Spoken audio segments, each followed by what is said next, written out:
Hi, it's me again. I know it's been a while since I've been on here. There's definitely been some things I could have spent the time to talk about, maybe some things I should have talked about. A lot of things have changed in my life, especially with my career. I've got new jobs now, so things have definitely kept me busy. But I wanted to hop back on here because there's something going on in the world that's been going on now for a little more than a month. And quite frankly, I probably should have done this sooner, but especially now since a lot more has come out and we now have a lot more information on everything, I think it's important to talk about it. And so without further ado, here's my 2 cents worth. The United States of America should completely stop funding and arming the state of Israel. Before I start this, I want to say that I fully condemn Hamas and everything that they did on October 7th, killing, was it 14 to 1,600 Israelis at that music festival and all the other attacks that they did in the country. Was it paragliding or hang gliding into the country and doing what they did? It's disgraceful, it's despicable. One civilian casualty would be a tragedy. The fact that we had that many is disgusting. It is their version of a 9/11.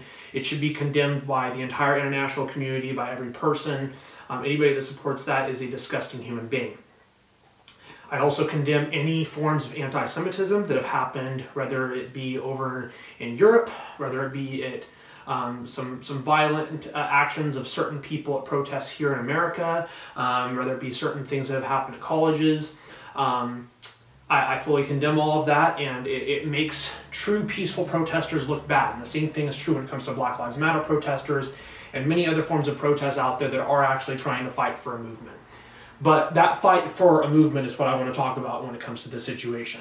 What is happening in Palestine, let me make this clear. If what has happened in Israel is Israel's version of a 9/11, what is happening in Palestine right now, plain and simply, is the 21st century Holocaust. And I don't say that lightly. The conservative figures are that a minimum of 10,000 people have died in Gaza.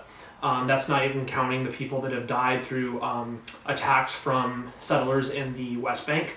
But the estimates I've actually seen, and I think this came from an Israeli figure, if I'm not mistaken, a security figure, was upwards of 20,000 people that have died. Not to mention that there are still people under the rubble. But let's take the conservative figure for a second of 10,000, okay? So it's been a month. And it's actually over 10,000, but we'll just say 10,000. 10,000 people have died. That would be 120,000 in a year. That'd be 480,000 in a span of 4 years, which was the length of the Holocaust, right?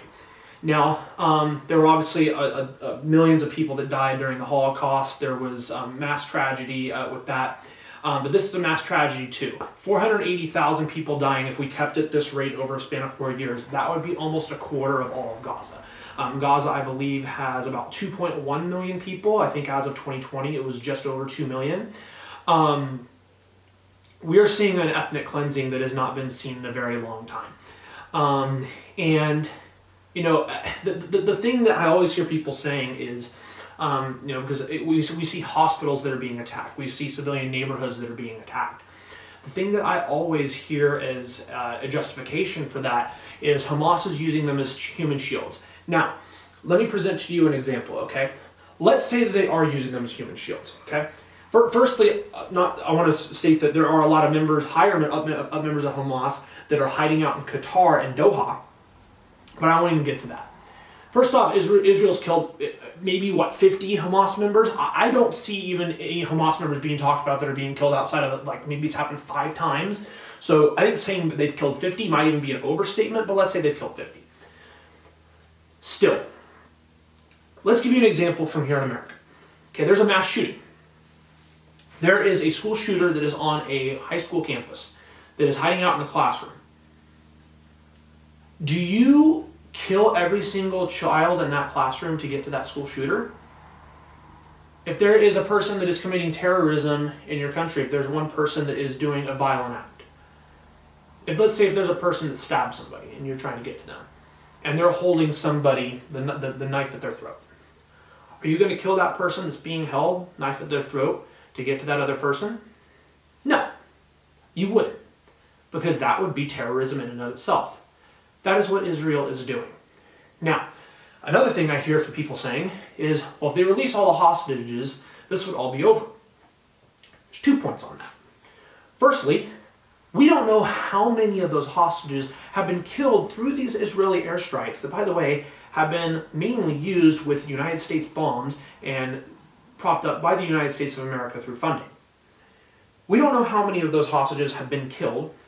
Secondly, the families of some of those people that are the hostages were protesting in Israel to have them free. Some of those people who were protesting have been either silenced. I think some of them have been detained. They're basically, well, Israel's talked about as the #1 pro-democracy place in the Middle East. It's not. There are journalists that get detained there. There are people getting silenced time and time again. There have been peaceful Jews that have been protesting. That I've seen videos of officers beating them up. I've seen videos of people who were literally telling non-Zionist Jews, peace-loving Jews, that Hitler should have killed you off. It's disgraceful. It's despicable. And that gets to a bigger thing. The idea of Zionism has been a thing since the 1800s, and the reason that it really came about, one of the main reasons at least, is there was a mass expulsion of Jews across Europe from, I believe, about 1100 to 1600, maybe a little bit prior. It was called the Edict of Expulsion, I believe I'm saying that right. And so basically there are all these countries, by the way, very much heavily European Christian nations, or at least majority Christian in those countries, not saying it was ran by a Christian government, that pushed those Jews out of the country because they did not want them there by their own racism. So what ended up happening is Zionism kind of formed as an idea of, hey, there should be a Jewish state because we don't feel safe anywhere we go. So the British actually had plans, and this actually is what led to the state of Palestine existing.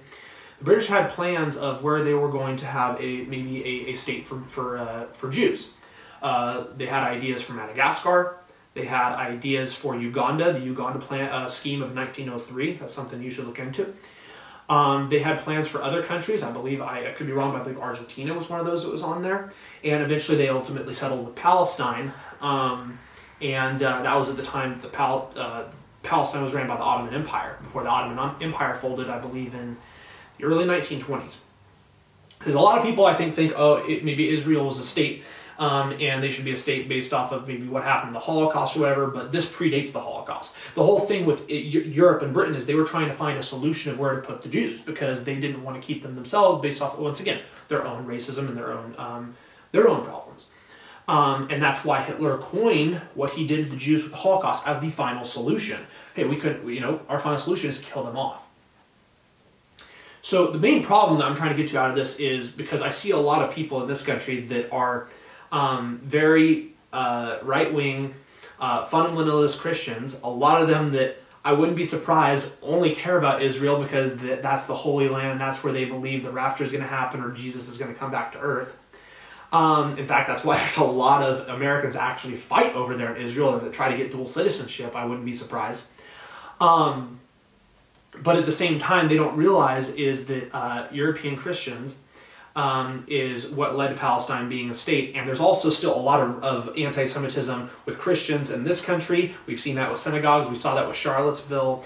And the thing with that is there is a group of people that are Christian fundamentalists or very right-wing Christian fundamentalists that are also Zionists. You do not have to be, you can be pro-Jew, you don't have to be basically what I'm trying to say is anti-Semitism and anti-Zionism are two completely different things. Anti-Semitism is the hatred of Jews. Anti-Zionism is the hatred of the fact that you're using a colonial state, you're trying to become your own state based off of, you want to have your own state for Jews. And that obviously leads to settler colonialism, it leads to the apartheid we have seen, it leads to the genocide we are seeing right now. Two completely different views.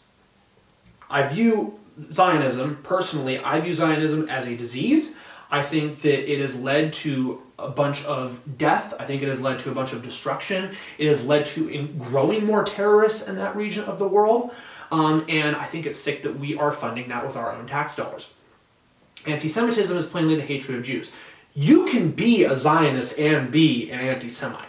There are plenty of people that are that way. I mentioned to you that video earlier, and you should look this up. I saw it. It was on Twitter. These very peaceful Jews protesting. This woman says Hitler should have put you in the gas chambers. Okay, that's anti-Semitism. But she's a Zionist because she hates that they're protesting the fact that Israel's doing this to the Palestinians, who are innocent people, many of them, children and women. I've seen videos of Palestinian children that have been essentially bombed in half. I've seen body parts thrown across the streets. I've seen bulldozers that picked up body parts. It's disgusting what's going on over there. There is a famine. Some people have to wait 7 hours in line for a piece of bread there's already food security in that region of the world, and they only would get one meal a day. It's heartbreaking, and it's frustrating to me that people in this country cannot see what is going on and say, hey, our taxpayer money should not be going towards funding that. People saw what happened with Ukraine and Russia, and we've been giving some financial aid to Ukraine, and we've been giving arms to Ukraine to fight back against Russia, as Ukraine were the ones that were attacked. And meanwhile, over here, some people don't see it the same way.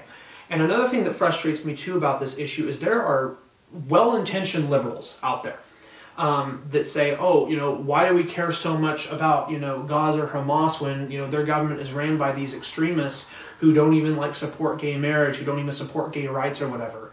The thing that is the easiest thing to say to those people is okay, would you rather a gay person in Gaza live their life but not have the LGBT rights, but across the world we fight for LGBT rights increasingly in multiple different countries? Would you rather want that, or would you rather want them dead? That is the thing that is so frustrating, is we are not realizing humanity, just the crisis in general, what is happening. We can't even get our leaders to agree to a humanitarian pause, let alone a ceasefire. It's extremely sad. I think it's also important to understand the history of that region of the world. I mentioned a little bit of it earlier in kind of how Palestine came to be a state. A lot of that was leading up, though, to it, and I kind of got to the 1920s. There were definitely some clashes between, some people who already had that land in Palestine when, Zionist forces tried to come in and take land away. Ultimately, what ended up happening is Britain put it on the UN when the UN was formed in 1947. That led to the first borders that were essentially put out there, which was the Gaza Strip, which was a much bigger piece of land then than it is now, and the West Bank, way before any illegal settlements were built. And, that's basically been turned into a cesspool over there now. Basically, there's two major chunks of land that essentially I think would have taken up roughly about 40% or so of Palestine, 60% would have been to Israel or whatever. Only a year later, in 1948, the Nakba happened. Now, a lot of people I don't think know what this is, so I would recommend that you also watch a video on this and you look this up. There is a good one that Vox did. There's a couple other videos out there too. There's also books out there. Very important thing, basically 700,000 Palestinians were displaced from their homes as Zionist forces moved in to take more and more land. Again, this was 1948. And everything that has happened in that region, has led up to this day. The reason that because Hamas only has had power in that region since 2005. A lot of people also make the argument of, those people over there in Palestine, elected Hamas, or in Gaza elected Hamas, so, are they really not at fault or whatever? First of all, the average age of somebody living in Gaza is I think 18 or 19 years old, which means they would have been 1 or 2 when Hamas was elected, okay? It's not those people's fault. It's not. The reason Hamas came into power is the PLO, there were multiple deals that tried to have cut between, having two-state solution between Israel and Palestine, and basically Israel violated a lot of different. For example, the Oslo Accords. Let me give you an example, the Oslo Accords. So the Oslo Accords were violated by Israel. Benjamin Netanyahu came out, who is the prime minister now of Israel, came out on video in 2001. This is, again, years before Hamas got into power in Gaza. Hi, it's me. I'm doing voiceover on this part because I butchered it when I recorded originally. So the Oslo Accords stated that Israel would gradually hand over territories to Palestinians in 3 different stages, basically, and that they would hand over territories that were not military sites, but Netanyahu basically defined military sites as the entire Jordan Valley. That's what I was trying to say. And he said, well, it doesn't matter. The 80% of the U.S. agrees with us, so if they try to push back, it doesn't matter. And again, we essentially have become Israel's bitch in many ways, shape or form, to Benjamin Netanyahu, who has taken advantage of essentially every president that we have had since he has gotten power. And the thing is with Hamas, and look, like I said, I don't agree with Hamas in any way, shape, or form. They even agreed to a 2-state solution under the 1967 borders, which is like 25% Palestinian land, 75% Israeli land. So like even there, we're willing to compromise. This was back in like 2014. You can look that up too, back in 2014.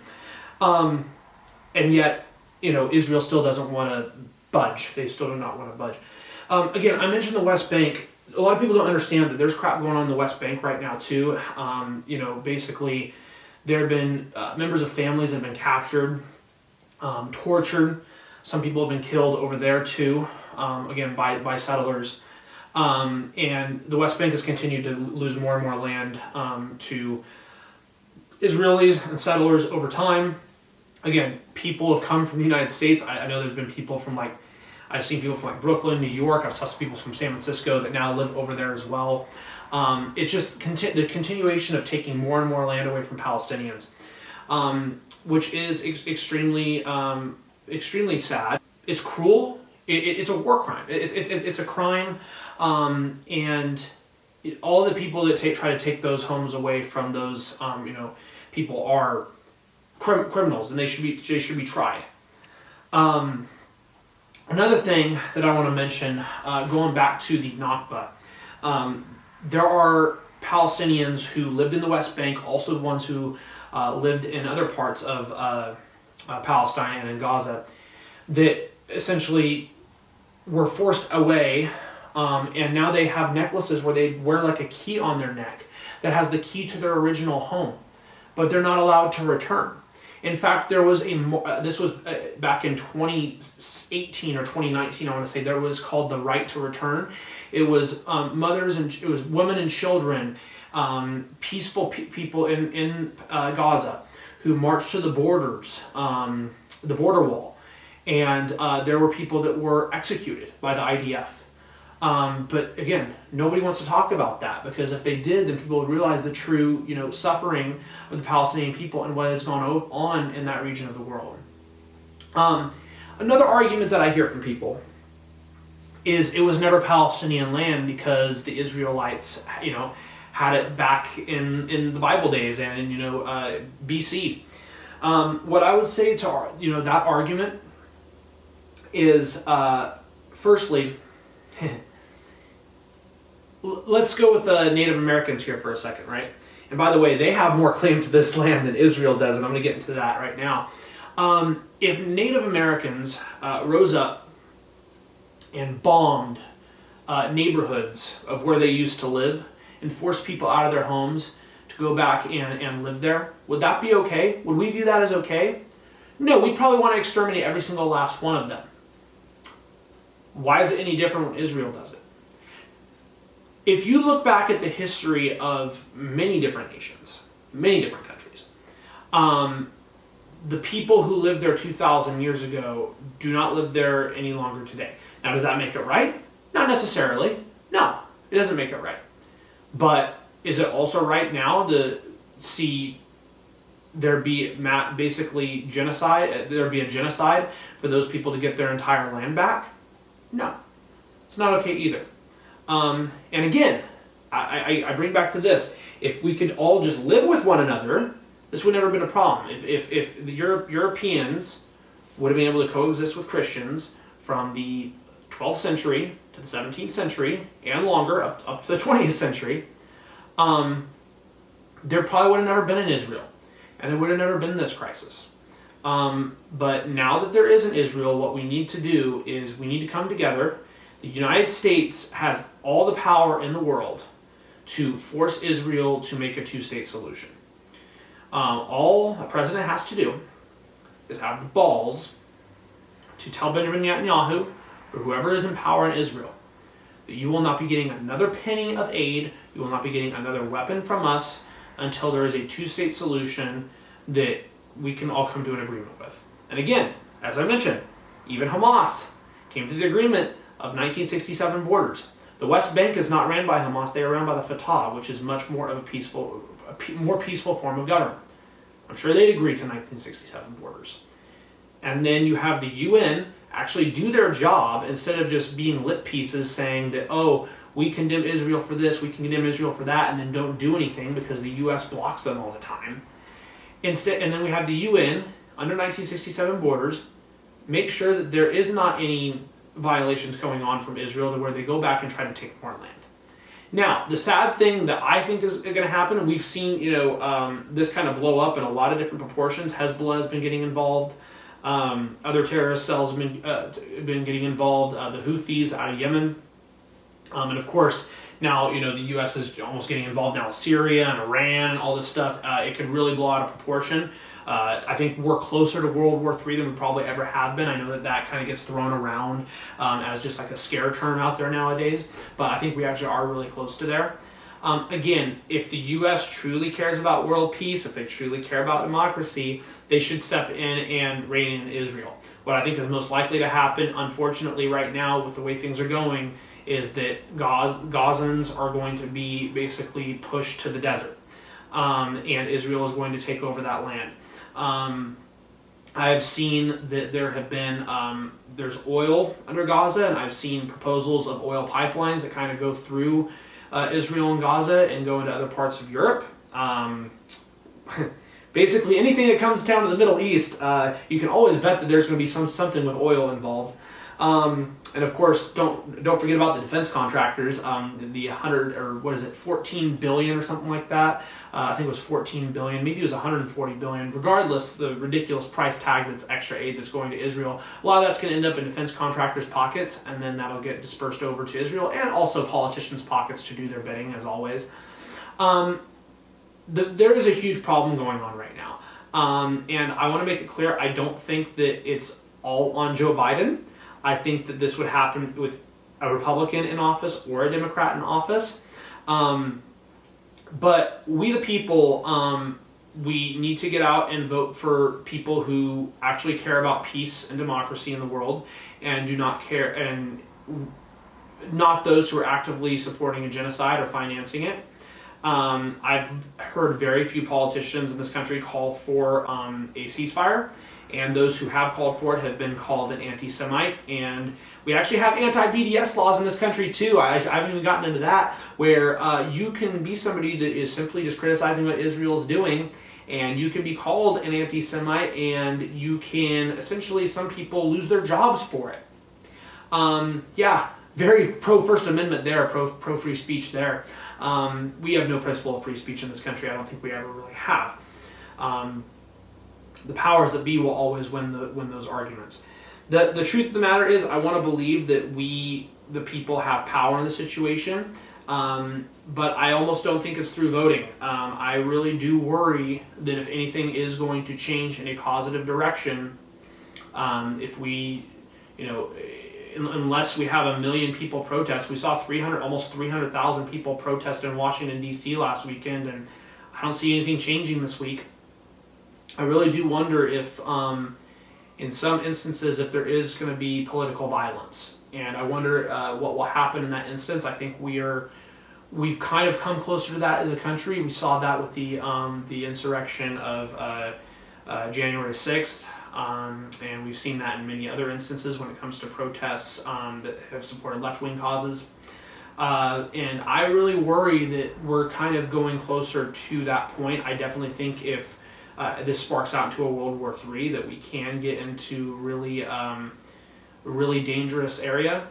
And we the people need to stand up for what is right. We need to actively look at what's going on, and we need to make our voices heard if anything is going to change before we get to a point where there's basically no return. I know that this was long. I did not do this with a teleprompter. I think I mentioned before on this channel that I've used teleprompters for a lot of my videos. That's why this one probably doesn't seem as clean as other ones before. Quite frankly, I didn't want a teleprompter for this one. This is truly from the heart. I have, again, been watching videos of innocent Palestinians that have been dying or that have been suffering. They can't get any fuel over there. They can't get any water. Hospitals are starting to run out of basic supplies. And I have cried multiple times at those videos I have seen. And it's very frustrating. I think the only reason I'm not crying right now is because partly I've become numb to it, and also partly I don't want anybody to say, oh, it's a fake tears or whatever. But I think anybody with basic humanity, if you look at what has been going on, and you look at those videos for 20 or 30 minutes, maybe even 5 minutes, you're probably going to break down. You're going to, your human side's going to come out. You're going to realize what's going on is wrong. Again, the big thing, if Hamas is using them as human shields, if you're going to use that argument, it's an argument that will justify every single last Palestinian dying. And that's not okay. Hamas is not okay either, but Hamas would not be a thing if Israel did not keep taking land and actively committing an apartheid. And Israel would not be a thing if it wasn't for the persecution of European Jews because of the racism of European Christians for centuries on end. I don't know what else to say. We need to stand up for peace. We need to stop funding Israel. We need to stop funding any person or any organization or any country that actively promotes, supports, or carries out any form of terrorism in the world. And that's my 2 cents worth. Thank you.